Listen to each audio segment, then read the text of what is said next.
काय विकास झालाय? अख्ख्या महाराष्ट्राला माहिती पण तळागाळातील विद्यार्थ्यांना म्हणजे दादांना पिंपरी चिंचवडचे शिल्पकार म्हणून दोन्ही उमेदवार पूर्वाश्रमीचे राष्ट्रवादी काँग्रेसमधलेच. मतदार राजा ठरवणारे की पिंपरी चिंचवडचं राजकारण हे त्यामुळं ज्याचं त्याचं नशीब ते एखादा परिसर जर विकसित व्हायचा असेल, सगळ्याच गोष्टी सगळ्या सफल होत नाही. विकास दिसतो तो सांगावा लागत नाही. मतदान करताना ते कोणाला करणार ते आपल्याला सांगत नाही. प्रस्तावित काही प्रकल्प आहेत, त्या लोकांनाही त्याचा फायदा होणार. या सगळ्या गोष्टींचं एका छताखाली तसाच आरोप अजित पवार गटाकडूनही झाला. दादांचा निर्णय हा अंतिम असतो. तर दिसतोय का विकास? या भोसरीकर ठरवतील. महेश दादा या ठिकाणी निवडून येतील.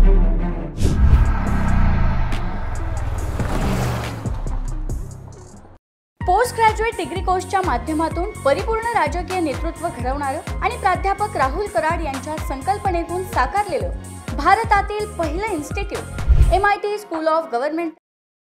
नमस्कार, मी Deepak Darade. For the people न्यूजमध्ये आपलं सर्वांचं स्वागत आहे. मंडळी, विधानसभा निवडणुकीच्या पार्श्वभूमीवरती आपण वेगवेगळ्या मतदारसंघामध्ये जातोय. महाराष्ट्र दौरा सुरू आहे आपला, आणि या मतदारसंघामध्ये जाऊन अनेक मान्यवरांशी, नेत्यांशी आणि मतदारांशी थेट संवाद करून आमदार कसा असावा हे समजून घेण्याचा प्रयत्न करतोय.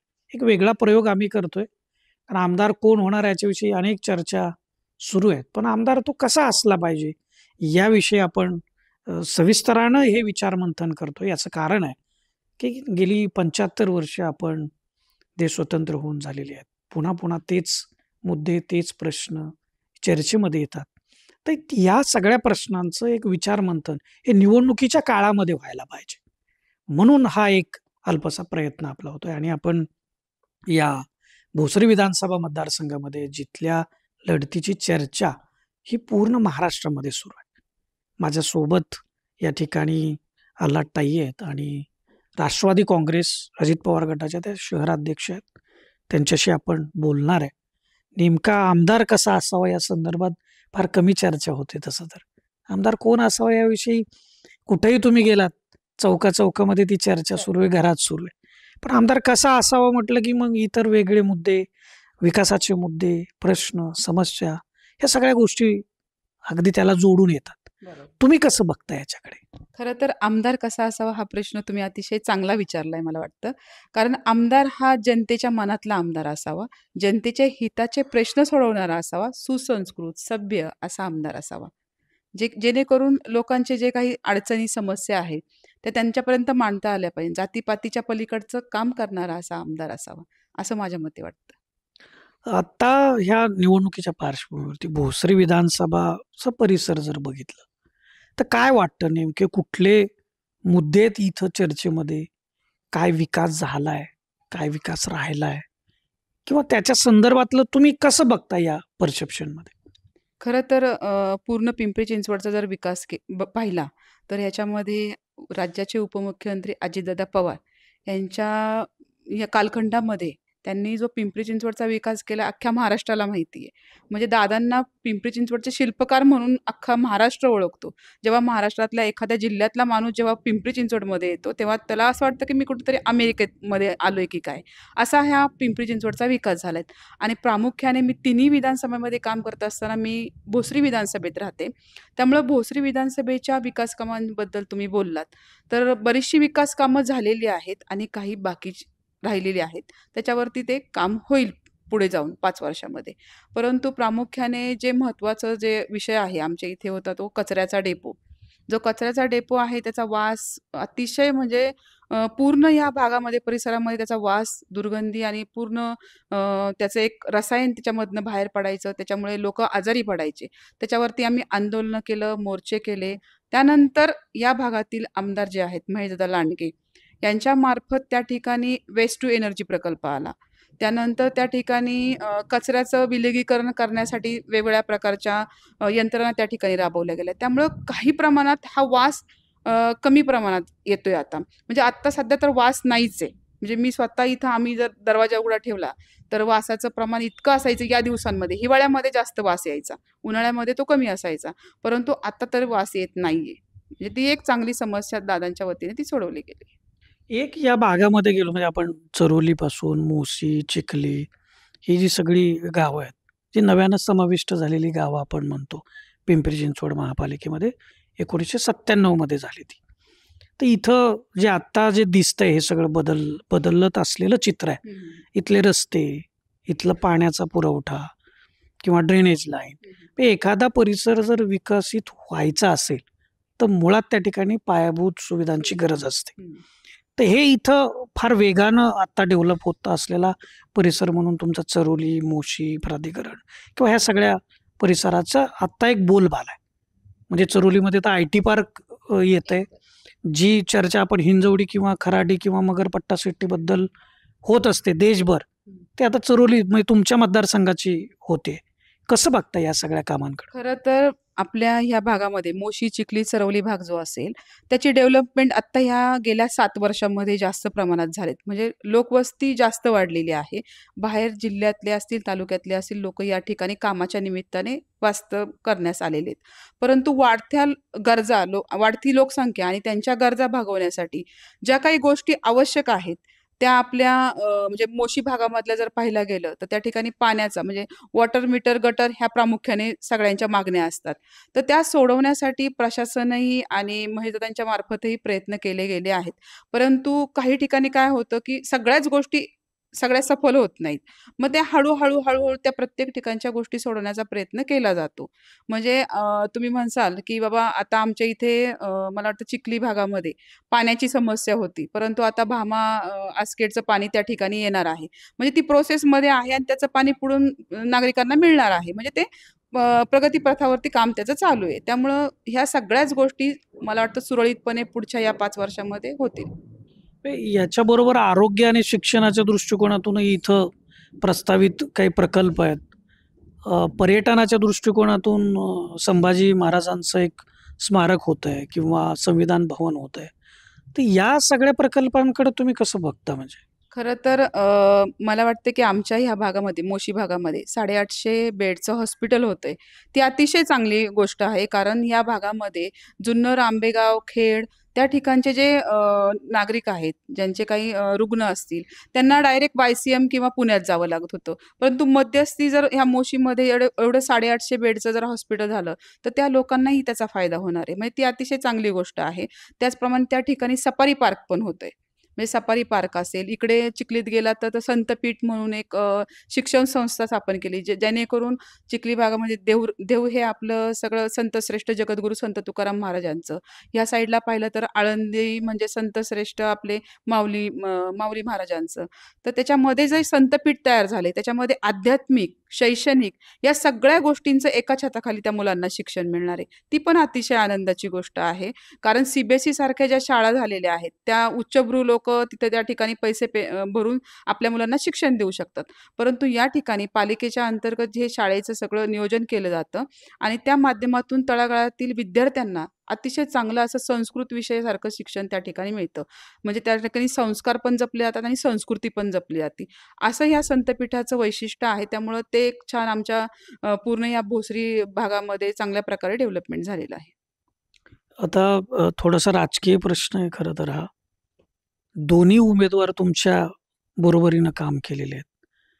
दोन्ही उमेदवार पूर्वाश्रमीचे राष्ट्रवादी काँग्रेसमधलेच आहेत. आत्ता तुमच्या राष्ट्रवादी काँग्रेसचे 2 गट आहेत. तुम्ही अजित पवार गटाच्या शहराध्यक्ष आहेत. अजित गव्हाणे हे तुमच्या सोबत होते 2 महिन्यापूर्वी, म्हणजे अगदी महिन्याभरापूर्वी. पण ते आज शरद पवार गटामध्ये गेले, तिथून ते उमेदवार आहेत. आणि महेश लांडगे गेली 10 वर्ष इथं आमदार आहेत. सध्या ते भारतीय जनता पार्टीचे उमेदवार आहेत, महायुतीचे उमेदवार आहेत. तुम्ही महायुतीच्या घटक आहेत. पिंपरी चिंचवडचं राजकारण हे नात्यागोत्यांचं राजकारण म्हटलं जातं. कसं बघता ह्या राजकारणाकडं? काय होऊ शकतं? कसं आहे महायुतीमध्ये मी एक जबाबदार पदाधिकारी म्हणून काम करत असताना आदरणीय राज्याचे मुख्यमंत्री, उपमुख्यमंत्री अजितदादा पवार यांनी जे आम्हाला आदेश दिलेले आहे, की महायुतीचं काम हे प्रामाणिकपणे झालं पाहिजे आणि ज्या ठिकाणी आपले उमेदवार असतील, त्या ठिकाणी म्हणजे तिन्ही विधानसभेत पिंपरी चिंचवड आणि भोसरी विधानसभेत जे महायुतीचे उमेदवार आहेत, त्यांना बहुसंख्य मतांनी निवडून देण्याचा दादांनी आम्हाला सांगितलेलं आहे. त्यामुळे आमचे सगळे कार्यकर्ते असतील, पदाधिकारी असतील, ते एकनिष्ठपणे काम करतायत. परंतु काय होतं, ज्याची त्याची मर्जी आपण प्रत्येकाला सांगू शकत नाही, की बाबा तुम्ही हे मतदान करा. कारण मतदार राजा ठरवणार आहे, की आपल्याला कोणाला मत द्यायचंय. त्यामुळं ज्याचं त्याचं नशीब त्याच्या त्याच्या बरोबर आहे आणि जो कोणी निवडून येईल, आमचं तर म्हणणं आहे, की महेशदादाच या ठिकाणी निवडून येतील. परंतु जो कोणी निवडून येईल त्यासाठी आम्ही आहेच आहे इथे. म्हणजे आपण बघितलं लोकसभेच्या वेळेस हा प्रश्न फार प्राधान्यानं विचारण्यात आला, की अजित पवार गटाची जी मतं आहेत, ती भाजपकडं किंवा महायुतीकडं शिफ्ट होणं त्याच्यामध्ये फार मोठा अडसर आला आणि तसाच आरोप अजित पवार गटाकडूनही झाला. आज परिस्थिती काय आहे? लोकसभा होऊन आता 4-5 महिन्याचा कालावधी लोटलेला आहे. 6 महिने आता होतील आणि आपण आता विधानसभा निवडणुकीला सामोरं जातोय. पिंपरी चिंचवडचा आपण जर विचार केला, त्यातही भोसरी विधानसभेचा विचार केला. काय परिस्थिती? इथं मनोमिलन झालंय का अजून होण्याच्या प्रोसेसमध्येच आहे? नाही, तसं काही नाहीये. कारण दादांचा निर्णय हा अंतिम असतो आणि आमच्यासारखे कार्यकर्ते जे असतात, ते दादांनी जो निर्णय दिलाय त्या निर्णयावरती ठाम असतात. त्यामुळं मी स्वतः इथे दादांच्या पाठीमागे उभी कारण विकासाच्या धोरणावरती आम्ही सगळेजण दादांनी जो निर्णय घेतला त्यासाठी आम्ही दादांबरोबर आहोत. आणि कसं होतं जेव्हा लोकसभेचे इलेक्शन झाले, ते वेगळ्या मुद्द्यावरती लढले गेले होते किंवा तुम्ही एक नरेटिव्ह सेट केला गेला होता लोकसभेला. तो नरेटिव्ह आता इथे विधानसभेला तो नरेटिव्ह नाहीये. कारण नरेटिव्ह सेट केल्यानंतर लोकांमध्ये जातीयवाद असेल, संविधान बदल असेल, ह्या गोष्टी जेव्हा तेव्हा पसरवल्या, त्यामुळे लोकांचं ते विभाजन झालं आणि लोकांनी ती दृष्टिकोनातनं मतदान केलेलं आहे. परंतु आत्ता विधानसभेला परिस्थिती तशी नाहीये. लोकं उमेदवार पाहतात, उमेदवारांनी काय केलंय, विकास कामं केलीत का, ते पाहतात आणि त्यानंतर मतदान करतात. आता 20 तारखेला मतदान करताना भोसरीकरांनी काय लक्षात ठेवायला पाहिजे असं वाटतं तुम्हाला? भोसरीकरांनी आपल्या परिसरामध्ये विकास झालाय की नाही, ह्या गोष्टी तर प्रत्येकजण पाहतो आणि सगळ्यांना विकास दिसतो तो सांगावा लागत नाही. त्यामुळे भोसरीकर ठरवतील. कारण हे सगळं नात्यागोत्याचं तुम्ही ज्याप्रमाणे म्हटलात, त्याप्रमाणे हे आत्ताचं निवडणूक आहे. त्यामुळे भोसरीकरांनी ऑलरेडी आधीच ठरवलंय की कोणाला निवडून द्यायचंय. आता नेहमी इथं म्हणजे सोसायट्यांचं मतदान निर्णायक ठरतंय. इथली परिस्थिती काय आहे? सोसायटीचं पब्लिक असं आहे, की ते कोणामध्ये इन्व्हॉल्व नसतं. ॲक्चुअली प्रत्येकजण सोसायट्यांच्या पब्लिकपर्यंत पोहोचण्याचा प्रयत्न करतो त्यांच्या त्यांच्या प्रचार यंत्रणेच्या माध्यमातनं. परंतु जेव्हा आम्ही स्वतः मी जर गेले एखाद्या सोसायटीमध्ये, तर ते प्रत्येकाचं स्वागत करणार, प्रत्येकाला हे करणार. पण मतदान करताना ते कोणाला करणार ते आपल्याला सांगत नाही. त्यामुळे सोसायट्यांच्या वरती मला वाटतं, की जास्त ह्या वेळेसचं विधानसभेची निवडणूक ही अवलंबून असेल. तुम्ही मगापासून काही विकास प्रकल्पांचा उल्लेख केला. त्याला अनुसरून मला विचारायचं की म्हणजे गेल्या 10 वर्षामध्ये काहीच विकास केलेला नाही. तो फक्त कागदावर दिसतो. असं एक परसेप्शन जे आहे ते विरोधकांकडून सेट करण्याचा प्रयत्न होतोय. वारंवार प्रश्न विचारला जातो की महेश लांडगे यांनी 10 वर्षात काय केलंय? तुम्ही कसं बघता याच्याकडे? कसं आहे, आता मला एखाद्या वेळेस मला निवडणूक लढवायची, तर मला पुढच्याबद्दल काहीतरी माहिती पाहिजे किंवा त्यांनी विकास केलाय की नाही, केला असेल तर तो कसा नाही केला किंवा ह्या सगळ्या गोष्टी माझ्यावर डिपेंड आहे. म्हणजे मी जर उमेदवार असेल, तर मला ठरवायचंय ना त्यांनी विकास केलाय की नाही केला, हे आपण ठरवायचंय. तो सांगावा लागत नाही. मी तुम्हाला मगाशीच म्हटलं, की तो सांगावा लागत नाही. तो दिसतो विकास. विकास दिसतोय? दिसतो. विकास दिसतो. नाही, नाही. दिसतो हे बरोबर आहे. पण आता दिसतोय का विकास या हां, दिसतोय. मी क्लिअर तुम्हाला सांगितलं ना, जो कचऱ्याचा डेपोचा विषय होता ना, तो दुर्गंधी येत होती त्याच्यातनं आणि त्यासाठी आम्ही आंदोलनं केली. त्याला नाकारता येत नाही. जो वास येत होता, त्या ठिकाणी कचरा ढिगारे नेहमी आग लागायची. त्या ठिकाणी आम्ही जाऊन पोहोचायचो, आंदोलनं करायचं. परंतु त्यानंतर केल्यानंतर तिथे वेस्ट टू एनर्जी प्रकल्प आला आणि बाकीच्या सगळ्या सुविधा आलेल्या आहेत तिथे. तो माझ्या डोळ्यासमोर मला तो जाणवतो, तो मी तुम्हाला सांगितलं. या होत्या कविता आल्हाट, शहराध्यक्ष आहेत अजित पवार गटाच्या पिंपरी चिंचवड शहराच्या. एकूण आमदार कसा असावा या संदर्भातलं विवेचन त्यांनी केलंय. डेव्हलपमेंट, त्याच्या संदर्भातली दूरदृष्टी आणि कसा आपला लोकप्रतिनिधी असावा या संदर्भातली त्यांची भूमिका अतिशय स्पष्टपणे त्यांनी मांडलेली आहे. आपल्याला याबद्दल काय वाटतं ते व्हिडिओच्या खालील कमेंट बॉक्समध्ये आपण जरूर नोंदवा. आणि फॉर द पीपल न्यूजचा जो हा आपला महाराष्ट्र दौरा आहे याची सोबत करा. फॉर द पीपल न्यूज चॅनलच्या यूट्यूब, फेसबुक आणि इंस्टाग्राम इथं चॅनलला तुम्ही सबस्क्राईब करा, फॉलो करा, लाईक करा. कॅमेरामन विक्रांतसह मी Deepak Darade, for the people news, Bhosari विधानसभा. भारत दुनिया का सबसे बड़ा लोकतंत्र और एनएलसी भारत देश का सबसे बड़ा गैर राजनीतिक मंच. शक्तिशाली लोकतंत्र के लिए राहुल कराट का सार्थक कदम. मुंबई में हुआ ऐतिहासिक प्रथम राष्ट्रीय विधायक सम्मेलन.